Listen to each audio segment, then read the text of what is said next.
Hello, Mr. Customer. Do you really think that blocking my number, blocking my email, is gonna stop me from reaching out to you?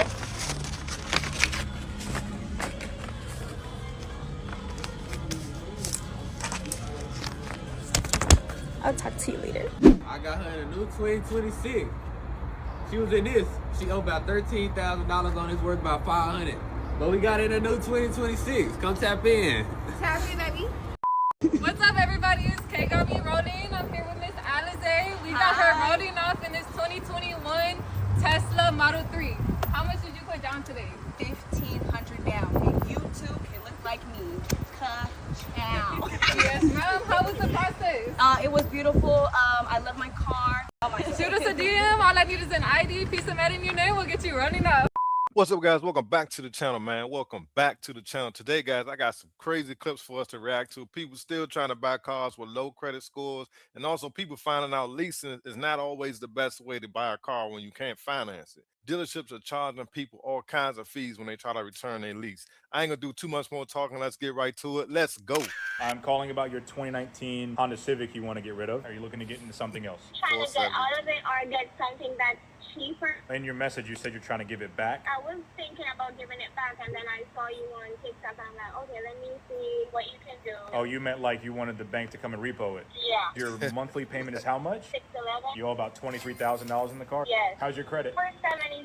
Okay, and what is your income? Income as of now is like 1,100 weekly. All right, so you make about $4,000 to $5,000 a month. My offer when it comes to the vehicle, I'm pulling up the Carfax and the auto check. It does have one accident, but right now, as far as market value, I could probably give you about $12,500, maybe $12,600 for trade-in once I verify mechanical and condition. The concern is the negative equity. So you have about $23,000 you owe. Let's say I give you $13,000. You have about a $10,000 discrepancy. I can ride or roll that over, but it's best if you have a down payment. Do you have any money down? How much would I need? Ideally, you would need to have at least $5,000 down to make something happen. I'll think about it. Okay. What can you put down? I wasn't thinking how to put down anything on, because I told you I wasn't thinking about keeping this car. Here's some.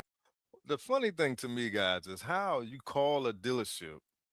You know your credit score of 472, and you're also talking about you're going to give your current car back. I wouldn't even want to do business with this customer. So that means you basically going to try to do the same thing with the car I sell you. But I guess they don't care. Once the deal is done, they get their commission. They good. That's crazy. Advice I can give you: if you don't have any money down, you're in a tight financial situation, and you already are thinking about giving the car back, what you could do is you can call the bank. Have you tried to see if they can maybe give you a couple deferments or split up your payments and tell them you're going through a financial hardship? If you do want a voluntary repossession, just know that that will be on your credit for a while. It's still reported as a repossession, and you will owe the bank the difference of whatever it sells for at the auction. Okay. If you have any more questions, give me a call. And if you still want to make something happen, you know, just know that you'd have to have some money down with your credit score. Income is decent if you can prove it. I can make something happen. So give me a call if you change your mind. I'll think about it, and then I'll definitely give you a call back. All right. Thank you very much. So why get rid of the current car you have? You got to come up with $5,000. I mean, I just don't get it. You're better off just taking that money and try to work with the bank to keep your current car. They never said there was something wrong with the car. This is craziness, man. I don't understand these folks. Like, you've got two open autos now for about $1,200 in car payments. What's going on with those? One's my wife's car and one's my son's car. Okay. I'm just asking you questions that the bank is going to ask me. One person generally doesn't need three cars. Can your wife go on this loan? Yeah, we can put her on there. Okay. You're looking at the F450 we've got? The 450 or that 2500 Dodge. The Dodge might be a little easier. It's like 38, I think. Yeah. It'll be tough to get that 450 done at 50 grand. It's going to be tough on the Ram, but I'll give it a shot. How much down payment were you looking to put? I wasn't really looking to put any down. I mean, I can. Just see what it takes to get the deal done. Okay. They're probably going to want a pretty substantial down payment just because it's going to be a high risk deal for them, looking at the credit profile and then trying to go for a third car loan when you've got about $1,200 in car payments right now. That's going to be pretty high risk. So are you prepared to put like $5,000, $7,000 down? Absolutely not. No. I think with a 650 credit score, I should be able to get in that.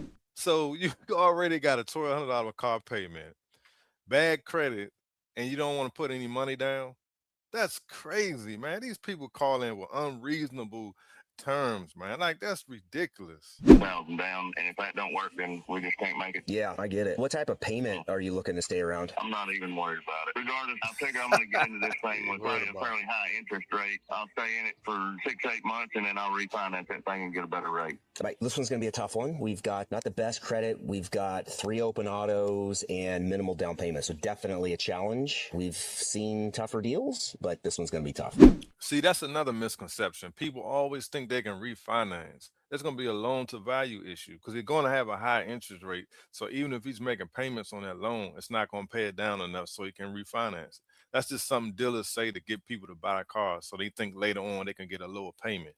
It doesn't happen that quick, and it's not that simple. This guy is not going to be happy. The 560 payment, a 66-month term, discounting the car about $1,500.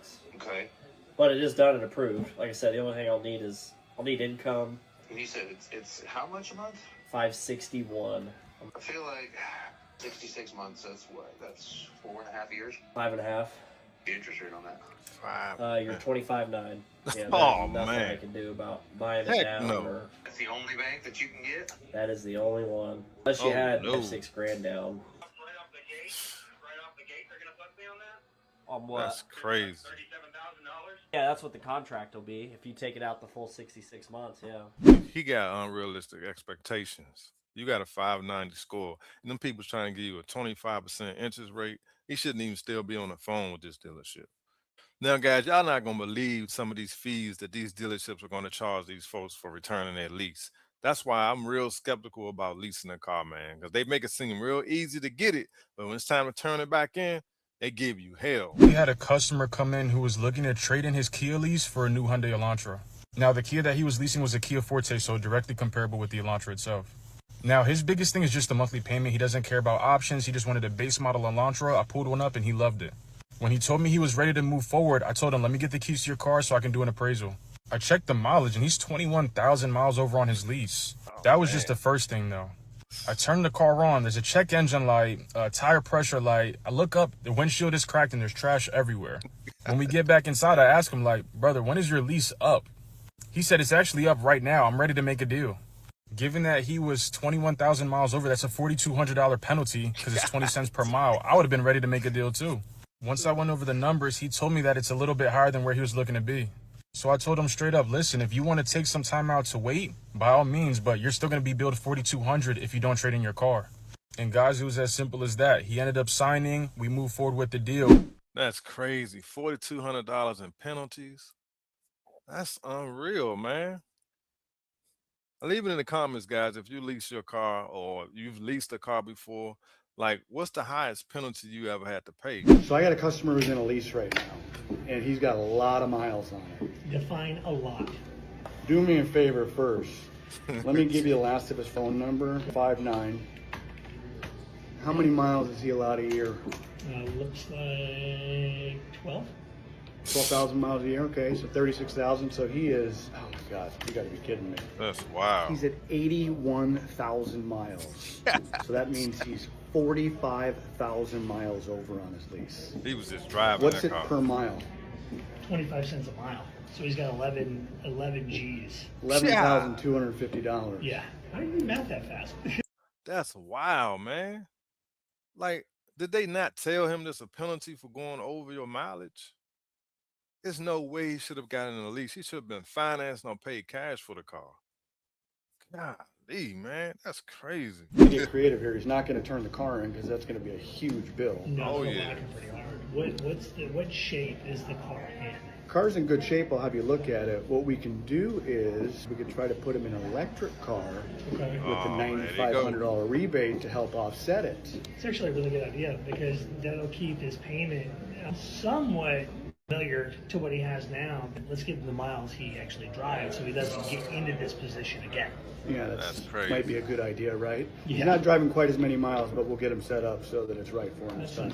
See, that's what they doing, putting people in electric cars. And now they about to have an influx of so many electric cars, used electric cars coming off leases. I don't know what they going to do with all them cars. This is how much Tesla charged me to return my Tesla Model 3 so I could get my Y. Okay, a little background information to add some context. Tesla did offer to cancel my lease 2 months early so that I could get the Model Y in time to still get the federal tax credit. So they waived my last 2 payments. They gave me $500 off the new car. They canceled the disposition fee on my old car. Also gave me a $500 credit to use towards all of my dings, dents, damages invoice. Here's what they charged me after doing their final inspection on my Tesla Model 3 that I just returned. I had pretty curved rims on my back 2 wheels, my left and right wheels. So those were $85 each. And when you're doing your final inspection photos, they have you put a penny in the tread of each tire and take a photo.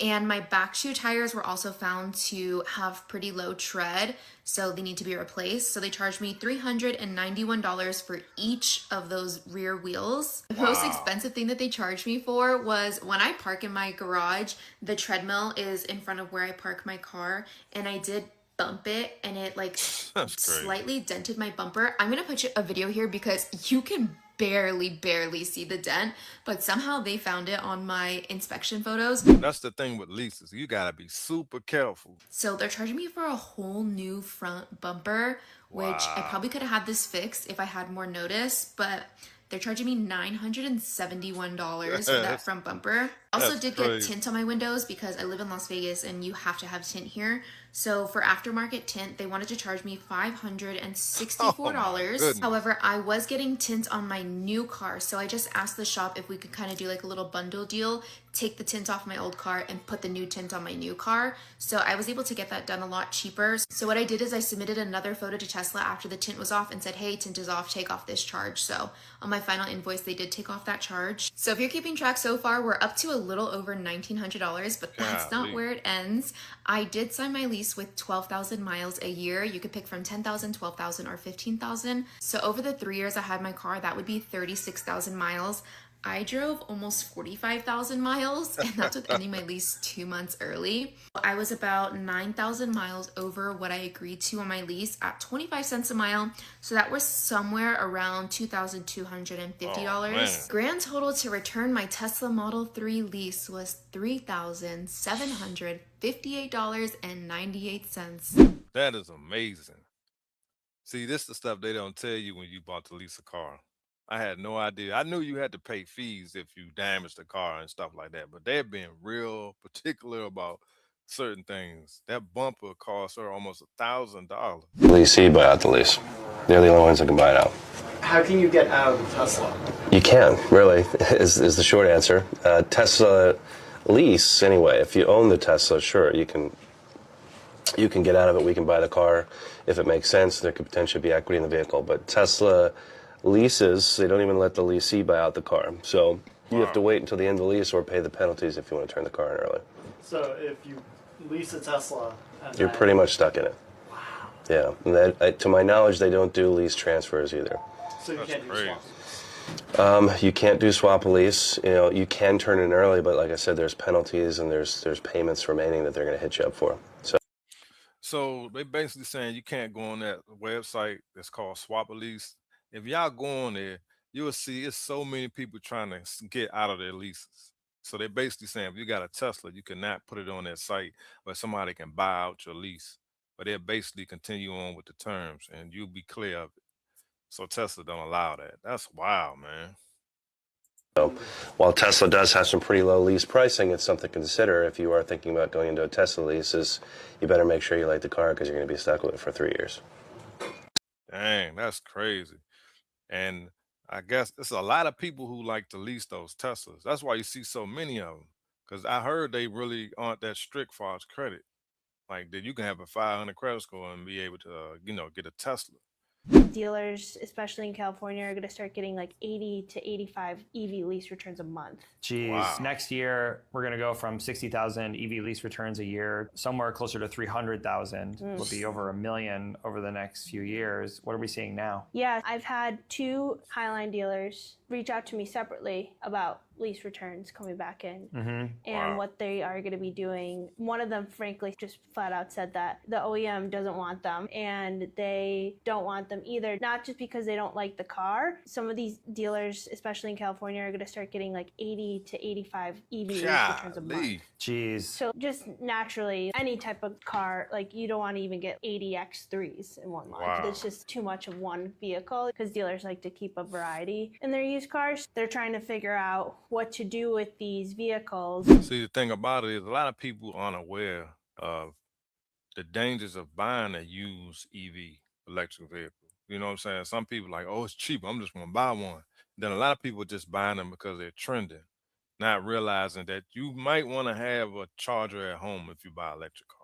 I always return my lease early and I don't ever have to pay anything. The car business is not about being honest or keeping it real. So dealerships are going to tell you anything and tell you any story. You know, I get people that tell me sometimes that I always return my lease early and I don't ever have to pay anything, or, you know, I'm over mileage, and that's not how it works. If you have payments left, if you're over miles, if you got debt, I always return my lease early and I don't ever have to pay anything. The car business is not about being honest or keeping it real. So dealerships are going to tell you anything and tell you any story. You know, I get people that tell me sometimes that I always return my lease early and I don't ever have to pay anything, or, you know, I'm over mileage, and that's not how it works. If you have payments left, if you're over miles, if you got damage in your vehicle, somebody's going to have to pay the bank for those things. That's right. Basically, the bank is the one that lends you the money. But us, or the dealer, we're the ones that actually have to return that vehicle. Lease account that you have has to get closed. So once we return the vehicle, or you return a vehicle back to the dealership, they do what's called a final inspection. And that's when they inspect the car for over mileage or for damages. And then before the account gets closed, obviously, if there's payments left, they're going to charge you for those payments. Technically speaking, the dealership doesn't need that. That's not how it works. Let's say the car you're getting right now has a rebate of $3,000. So yeah, those $3,000 could be used to offset, let's say, 3 payments of $1,000, right? That you have left in your lease. So yeah, that rebate basically eats the negative of those payments, but now you don't have the $3,000 rebate applied to your next car.